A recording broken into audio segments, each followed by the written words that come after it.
मित्रों, विशेषज्ञों की इस परिषद में एक अविशेषज्ञ को अध्यक्ष के नाते बुलाने में भी कोई हेतु होगा, ऐसा मैं मान लेता हूं। और मैं मानता हूं कि वो हेतु कुल आपके विचारों के बारे में, अंग्रेजी में जिसको आउटसाइडर्स व्यू प्राप्त करने का हो सकता है। शब्द ब्रह्म का नम्र उपासक होने के नाते आपके पेपर्स में और आपके व्याख्यानों में कुछ शब्दों ने मेरा विशेष ध्यान आकर्षित किया और उन शब्दों को लेकर ही मैं आपके सामने चंद बातें बताना चाहता हूं। सबसे पहला शब्द जिसके लिए आप सब लोग एकत्रित हुए हैं वो है ग्लोबल वार्मिंग।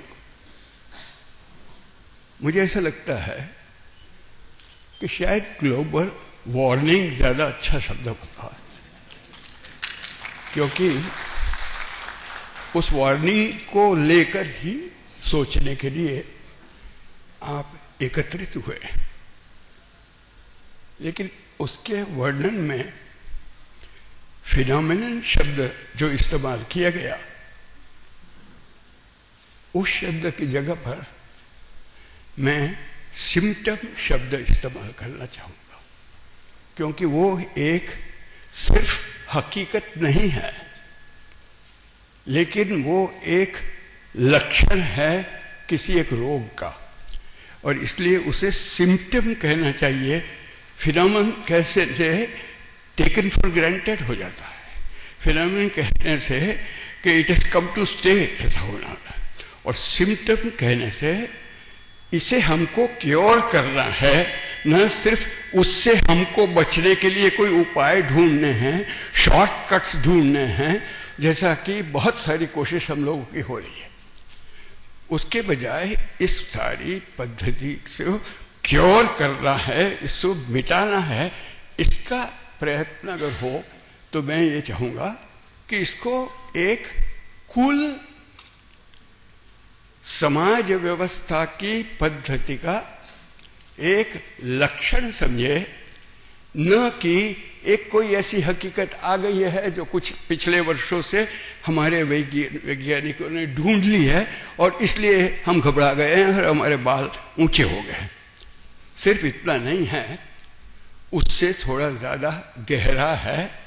कुल ऐसी व्यवस्था है जिस व्यवस्था का परिणाम यही आता, और उस परिणाम तक अगर हम पहुंचे हैं तो उस व्यवस्था के बारे में अगर सोचेंगे नहीं तो खेती की पद्धति में कितना फर्क करेंगे और जंगल में कितनी वृद्धि करेंगे और कितनी गति से उसका विनाश करेंगे, सिर्फ इतना विचार काफी नहीं होगा। इसलिए पहला जो मुद्दा है वो इस विषय पर मैं आपका ध्यान देना चाहता था। दूसरा शब्द जिसे मुझे आकर्षित किया, जिसको आपने लार्जर एप्लीकेशन ऑफ नॉलेज कहा, और जो मुझे आपके पेपर्स में, और हो सकता है कि मेरा सतही ज्ञान, ऊपर का ज्ञान होने के कारण मैं ऐसा समझा हूं, अगर वैसा हो तो मैं क्षमा चाहूंगा, लेकिन मुझे वो नॉलेज कम दिखता है, इंफॉर्मेशन ज्यादा मालूम होती है। इसलिए इंफॉर्मेशन के नॉलेज में थोड़ा डिस्टिंक्शन करना चाहिए, लेकिन ये समझना चाहिए कि नॉलेज ये भी फाइनल गोल नहीं है। वास्तव में जरूरत इस चीज के बारे में, इस सिम्टम से मुक्त होने के लिए जरूरत है विजडम की। इसलिए हमें एक कदम और बढ़ना पड़ेगा। इंफॉर्मेशन से नॉलेज तक तो पहुंचे हैं, लेकिन नॉलेज भी काफी नहीं है। उसमें से हमें विजडम तक पहुंचना होगा। और नॉलेज में जब हमारे प्राचीन के अनुभव का मिश्रण होता है और उस मिश्रण का सदुपयोग होता है, तब उसमें से विजडम पैदा होती है। इसलिए नए नए टेक्निक्स के विषय में आप विचार करेंगे और करना चाहिए। नई नई टेक्निक्स का उपयोग कुल मिलाकर मनुष्य के लिए करना चाहिए। कुल मिलाकर प्रोडक्शन, जिसको आपने एक और शब्द कहा है डेवलपमेंट। डेवलपमेंट का मतलब है क्या? अधिक प्रोडक्शन। किसी एक उद्देश्य को सामने रखकर उस दिशा में आपकी कितनी गति हुई, उस पर से आपको डेवलपमेंट कितना हुआ ये तय करना पड़ेगा। और हमारे आजादी के 63 वर्षों में अनेक नेताओं ने अलग अलग उद्देश्य दिखाए हैं। किसी ने गरीबी हटाओ कहा, किसी ने सोशलिस्टिक समाज कहा, किसी ने ग्लोबलाइजेशन कहा, किसी ने कुछ। लेकिन हम लोगों के सामने हमारा संविधान उद्देश्य दे चुका है। वो है स्वतंत्रता का, समानता का, बंधुता का और न्याय का। हमारे वो बेसिक प्रिंसिपल्स में है। क्या हम स्वतंत्रता की तरफ इससे जाते हैं, समानता की तरफ जाते हैं, या असमानता को ही बढ़ा रहे हैं? प्रोडक्शन भी बढ़ता जाता है, असमानता भी बढ़ती जाती है, विषमता भी बढ़ती जाती है। ये जो कॉन्ट्रडिक्शन है, ये कॉन्ट्रडिक्शन विजडम का लक्षण नहीं है। नॉलेज का हो सकता है, लेकिन विजडम का लक्षण नहीं है। अगर विजडम का विचार करना हो तो सोचना ये पड़ेगा कि क्या हम सचमुच उन उद्देश्यों की दिशा में जा रहे हैं क्या, जिन उद्देश्यों को हमारे कॉन्स्टिट्यूशन के जो फाउंडर्स थे उन लोगों ने हमारे सामने रखा है। उस दृष्टि से हमको इस डेवलपमेंट शब्द को भी हमको सोचना पड़ेगा। एक और शब्द जिसके विषय में मैं निवेदन करना चाहता, लीडरशिप। और अक्सर लीडरशिप का अर्थ ये होता है, और ये प्रायः मानकर चलते हैं कि लीडरशिप माने जो लोगों को आगे खींच कर ले जाएगा। नारायण मेरा जो नाम है उसमें भी वही लीडरशिप शब्द है। नर का जो अयन करता है उसको नारायण कहते हैं। और उस माने में ये लीडरशिप का अर्थ है। मुझे लगता है कि लीडरशिप का सोर्स हम जिनके लिए काम कर रहे हैं उनमें ढूंढना पड़ेगा, न कि लीडरशिप हमारी है। जिनमें काम कर रहे हैं उनको लीड करने के लिए हम लोग गुजरात विद्यापीठ के ऑडिटोरियम में एकत्रित हुए हैं, इतना काफी नहीं है।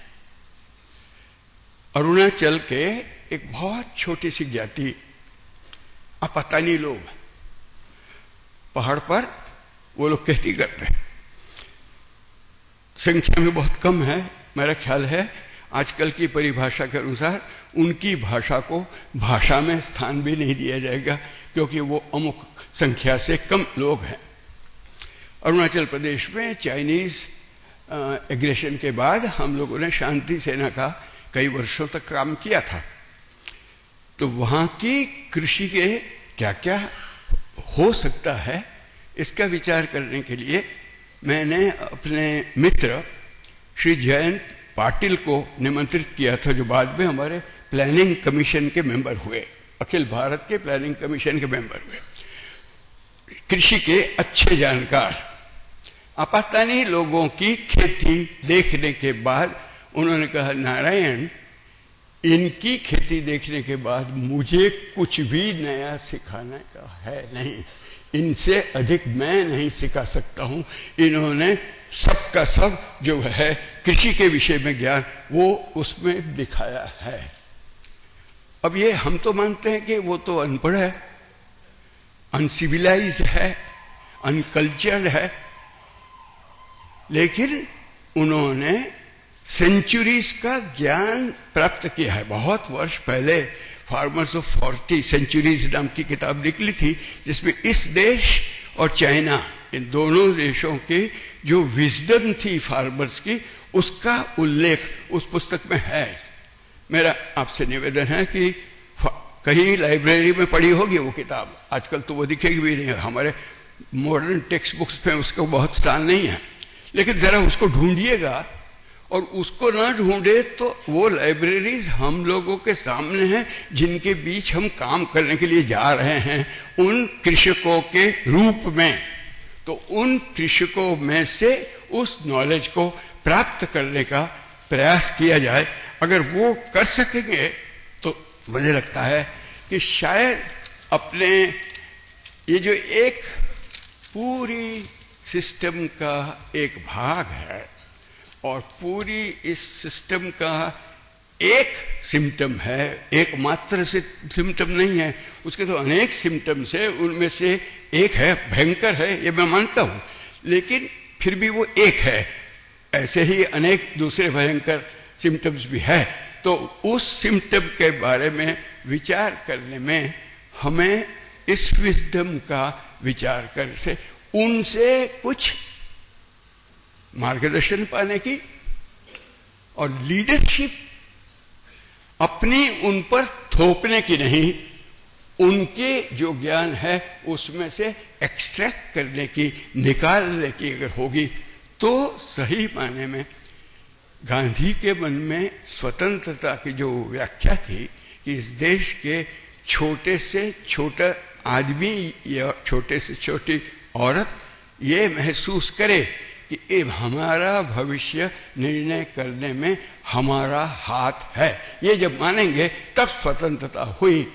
आज तो सारा का सारा निर्णय दिल्ली करता है, और दिल्ली से पाठ्य पुस्तक बनते हैं कृषि के बारे में। तो मुझे लगता है कि उस सारे कटघरे को उल्टाना पड़ेगा। इसलिए बात आपने मुझे बुलाया है तो जरा उटपटांग बात करने वाले के नाते ही मंदा बहन ने बुलाया होगा, लेकिन अब वो मंदा बहन ने बुलाया है तो उसे वो सहन कर लेगी। मुझे लगता है कि कुल सिस्टम में चूंकि प्रदूषण, इरोजन पूरे ग्लोब का, फिर रेडिएशन इत्यादि इत्यादि जो जो लक्षण है, उन सारे लक्षणों के पीछे हमारा जो उपभोगवाद है, हमारा जो प्रकृति के हम सेवक नहीं लेकिन प्रकृति के हम स्वामी है, ये जो हमारा अप्रोच है, उस अप्रोच को जड़मूल से बदलने की जरूरत है। अगर उसको हम बदल सकेंगे तो अपना ये परिषद जो है सफल होगी।